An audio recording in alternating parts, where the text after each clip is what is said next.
உறவுகள் அனைவருக்கும் போகி திருநாள் நல்வாழ்த்துக்கள். எங்கள் ஊரில் வந்து காப்பு கட்டு நோம்பி அப்படின்னு நாங்கள் சொல்லுவோம். நீங்கள் என்ன சொல்லுவீங்கன்னு சொல்லுங்கள். ஆவாரம்பூ, வேப்பலை, பூளைப்பூ மூணையும் சேர்த்து வச்சு கட்டுவோம், காப்பு கட்டுன்னு சொல்லுவோம். வாங்க இன்றைக்கி என்ன லஞ்சுன்னு பார்க்கலாம். சுட சுட சாதம், அப்புறம் உப்பு பருப்பு, கேரட் பீன்ஸ் பொரியல், அப்புறம் உருளைக்கிழங்கு குழம்பு, செங்கீரை பொரியல், பருப்பு ஊற்றிக்கிறதுக்கு நெய். இதுதான் எங்கள் வீட்டில் இன்றைக்கி சாப்பாடு. நீங்கள் என்ன சமைச்சிங்கன்னு கமெண்ட்டில் சொல்லுங்கள். காப்பு கட்டு நோம்பி அப்படின்னா வந்து நாங்கள் வந்து அவரைக்காய் வாங்கி வச்சு வேக வச்சு சங்கராந்திக்கு படைப்போம். அந்த மாதிரி நீங்களும் செய்வீங்களான்னு சொல்லுங்கள்.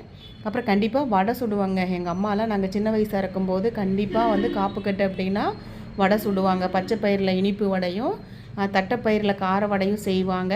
நீங்கள்லாம் சின்ன வயசாக இருக்கும்போது அம்மா செஞ்சுருக்குறாங்களான்னு கமெண்ட்டில் சொல்லுங்கள். அதெல்லாம் ஒரு ஞாபகம் தாங்க. அதனால் எனக்கு வந்து இது சொல்லணுன்னு தோணுச்சு, அதனால் சொன்னேன். உங்கள் வீட்டில் என்ன சமையல் அப்படிங்கிறதையும் மறக்காமல் கமெண்ட்டில் சொல்லுங்கள். வாங்க சாப்பிடலாம்.